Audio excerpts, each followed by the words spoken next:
जैसा आपको पता है, भारत ने फ्रांस के साथ एक गवर्नमेंट टू गवर्नमेंट डील कर ली है, जिसके अंदर भारत 114 राफेल फाइटर जेट्स और अक्वायर कर रहा है और ले रहा है। इसके अलावा भारत की सेना में पहले से ही 36 राफेल यूज कर रही है इंडियन एयरफोर्स, और इंडियन नेवी के लिए 26 राफेल ऑर्डर ऑलरेडी दिए जा चुके हैं।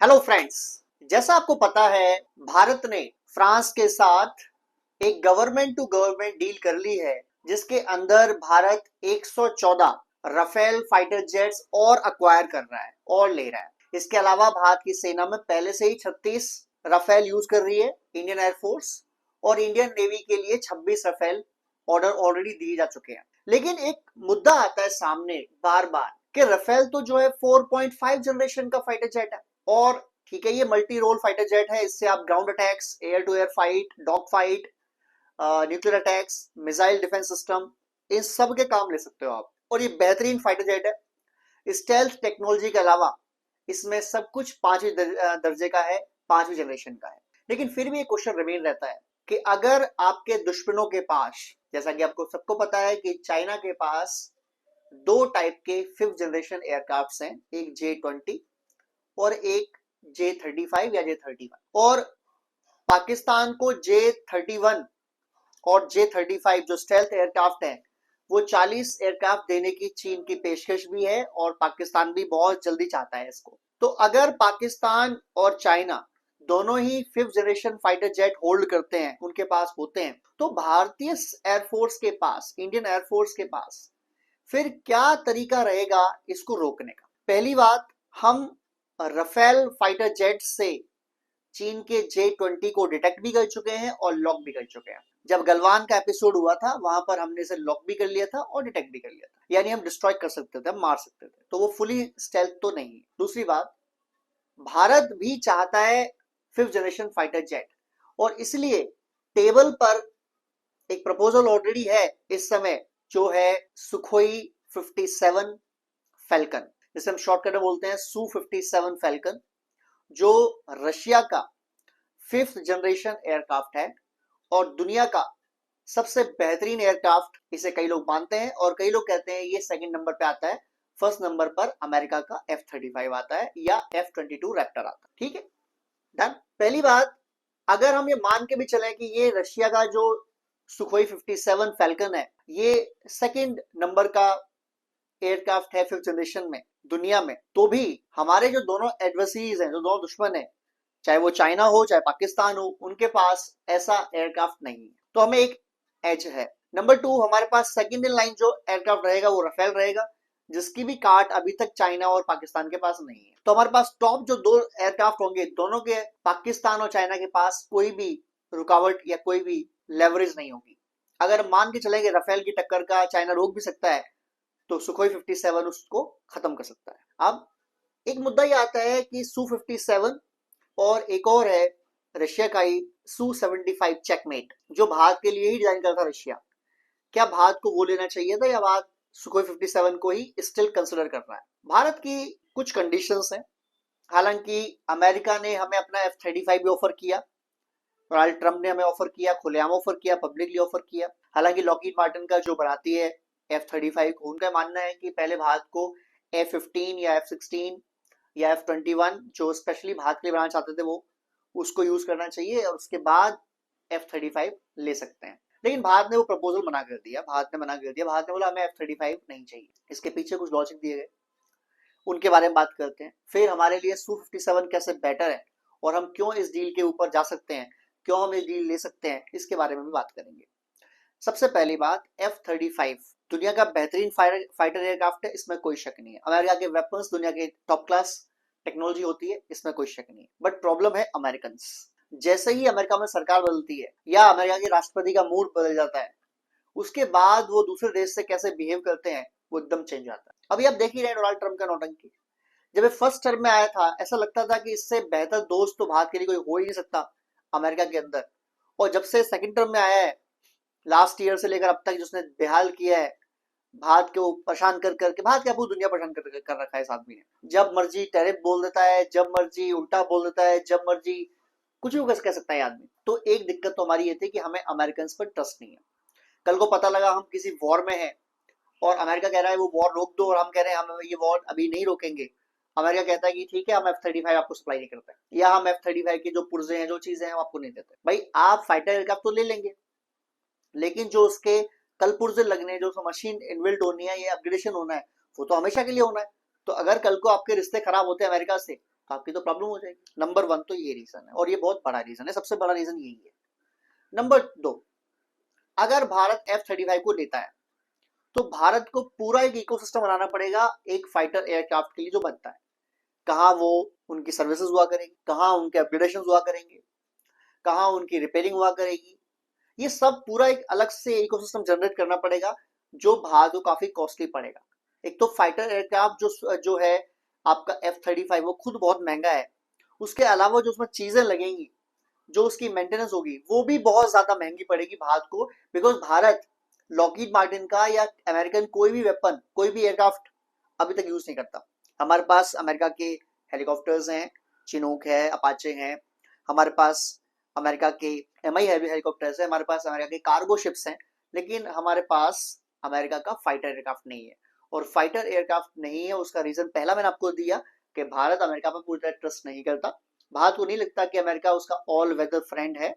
एक तो ऑब्वियस रीजन, पहले हमारे रिलेशन ऐसे थे ही नहीं, और अब भी जो है वो इतना कोई खास गहरे नहीं हो गए हैं जैसे रशिया से हमारे रिलेशन है या इसराइल से हमारे रिलेशन है। तो वहां एक प्रॉब्लम है। दूसरी बात, भारत को इकोसिस्टम बनाना पड़ेगा जिसको बहुत कॉस्टली रहेगा।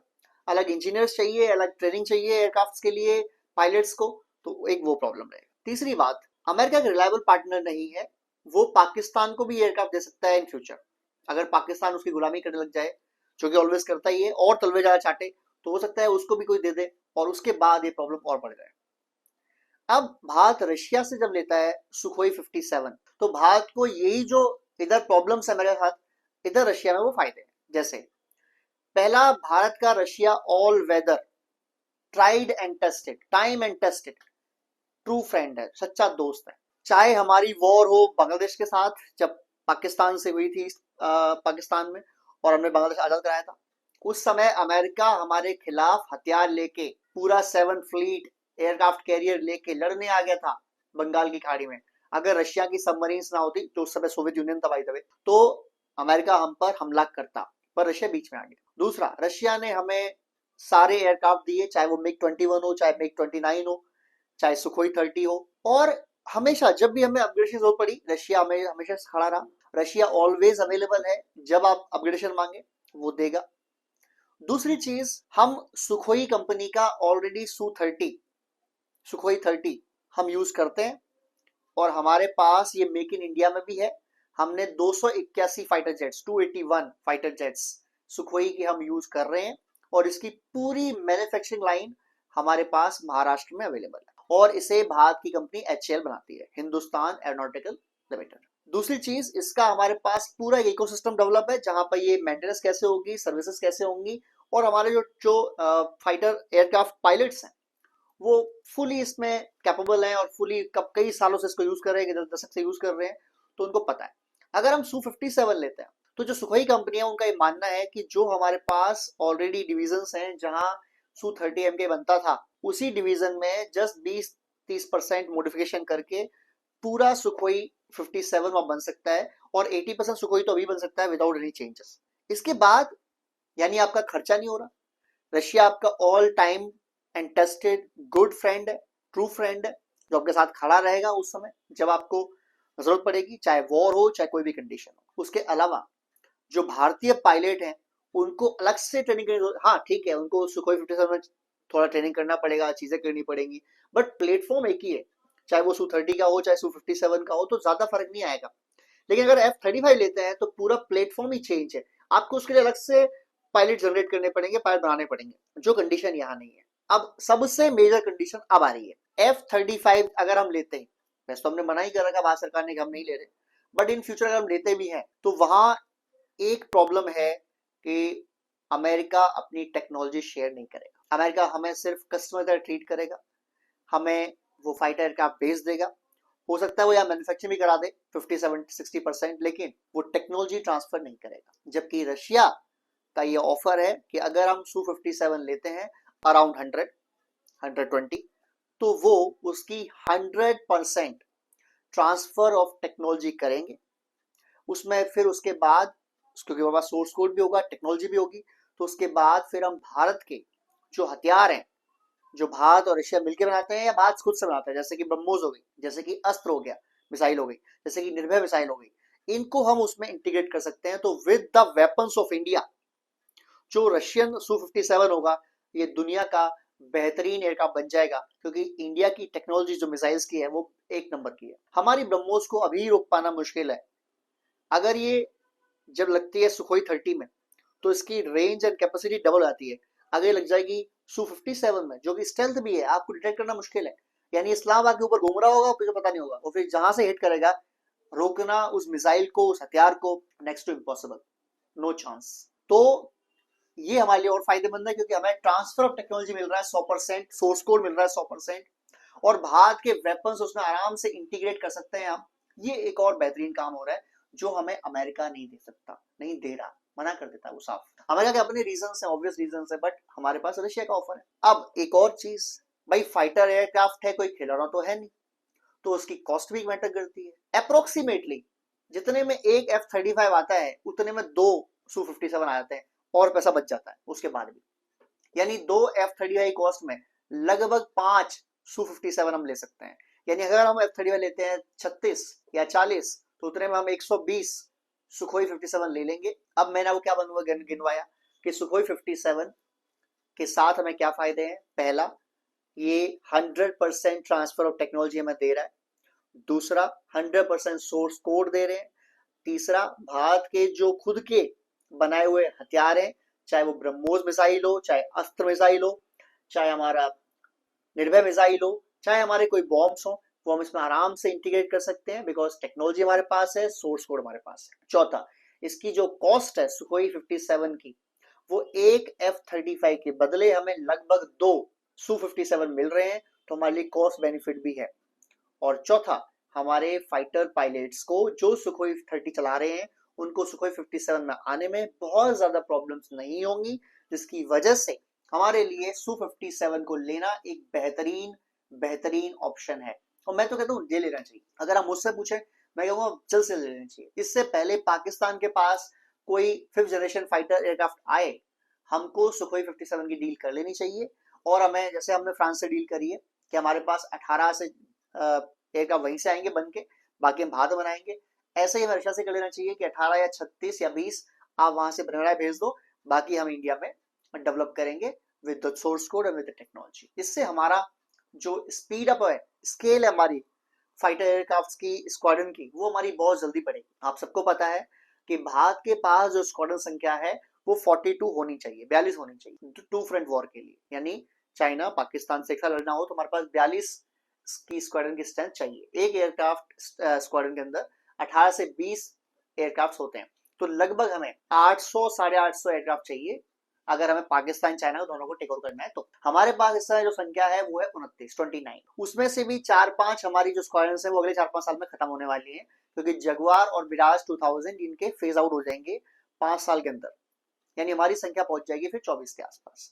एक हम इंक्रीज कर रहे हैं तेजस से, जो हमारा खुद का फाइटर जेट है, जो हमारा 4th जनरेशन का 4.25 जनरेशन का आप कह सकते हैं, तेजस MK1। तेजस MK2 हमारा आने वाला है नेक्स्ट ईयर, वो 4.5 जनरेशन का, नहीं राफेल की टक्कर का जेट होगा। तो हम वहां से बढ़ा रहे हैं, और हर साल हमें लगभग 18 से 20 तेजस मिलने की संभावना है, मिल जाते हैं। एक ये फायदा है। दूसरा, हमने अभी, जैसे मैंने बताया आपको, 114 फाइटर जेट की डील कर ली है, तो लगभग 6 स्क्वाड्रन ये हो गई, जो अगले 3 साल के अंदर हमें मिल जाएंगी, 3-4 साल के अंदर। तो यानी अगर हमारी संख्या घट के 25 हो जाती है, तो 6 यहाँ से, और लगभग 5 साल में 5 स्क्वाड्रन तेजस की, तो 11, 36, और उसके अलावा में 6 स्क्वाड्रन Su-57 के एक्वायर कर लेनी चाहिए। उसके बाद भारत ऑलरेडी कोशिश कर रहा है एमका बनाने की, एडवांस मीडियम कॉम्बैक्ट एयरक्राफ्ट, जो 5th जनरेशन एयरक्राफ्ट है, और हम उसके अंदर भी सुखोई 57 की टेक्नोलॉजी का इस्तेमाल कर सकते हैं। ये फायदा भी होगा। और एमका हमारा लगभग 2035 तक हमारी एयरफोर्स में आने की संभावना है। तो हमारे पास फिर एक प्रॉपर तरीके से बैलेंसिंग तरीके से एयरक्राफ्ट स्क्वाड्रन की स्ट्रेंथ हो जाएगी, जो हमारी पाकिस्तान को, चाइना को, इवन अगर बांग्लादेश कल को लड़ाई करता है, वैसे इनकी औकात नहीं है, बट स्टिल अगर दे ट्राई, हम ठोक सकते हैं, मार सकते हैं। तो मेरी राय मानो Su-57 के जो हमारे पास प्रपोजल है that is best. What do you want यार, 100% टेक्नोलॉजी मिल रही है, सोर्स कोड मिल रहा है, आधी से ज्यादा कम कॉस्ट मिल रही है, आपके हथियार इस्तेमाल हो जाएंगे, मैन्युफैक्चरिंग भारत में कर सकते हो, और यार और क्या डिमांड करनी है आपने, और क्या डिमांड करनी है। इकोसिस्टम भी ज्यादा मेंटेन नहीं करना, वही जो सुखोई के लिए 30 के लिए वही सुखोई 57 हो जाएगा। पायलट्स भी ज्यादा ट्रेन नहीं करने, मतलब ये ऑल विन विन कंडीशन है।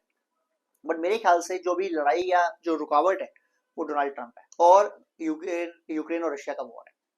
अगर रशिया यूक्रेन का वॉर रुक जाए और रशिया को बाहर निकल जाए, जो भी उस पर सैंक्शंस लगे हुए हैं, ये डील नेक्स्ट डे हो जाएगी, next day. But Donald Trump है, रशिया यूक्रेन वॉर है, तो भारत थोड़ा सा फूक फूक कदम उठा रहा है। वो कह रहे हैं कि यार अभी 2-2.5 साल इसके बाकी है डोनाल्ड ट्रंप के, निकल जाए तब तक पीछे पीछे बातचीत करते रहो, रशिया से उनको बोल दो कि हमें चाहिए, जैसे ही जाएगा साइन करो और नेक्स्ट डे से कहानी शुरू कर दो, या ये कर दो, या इंटरनली डील कर लो जब तक ये फेज आउट होगा बंदा, जब तक इसे हम कार्यकाल खत्म होगा इसका, तब तक आपकी डील साइन करने की लीड न्यूज दे देना, एंड एयरक्राफ्ट अगले महीने से भेज दो। किसी को थोड़ी पता है कि आपने डील पहले की कि बाद में की। मुझे माने तो भारत सरकार आज ही साइन करे डील, इस 100% विन विन, बल्कि मैं कहूँगा 1000% win win for Indian air force. जय हिंद, जय भारत।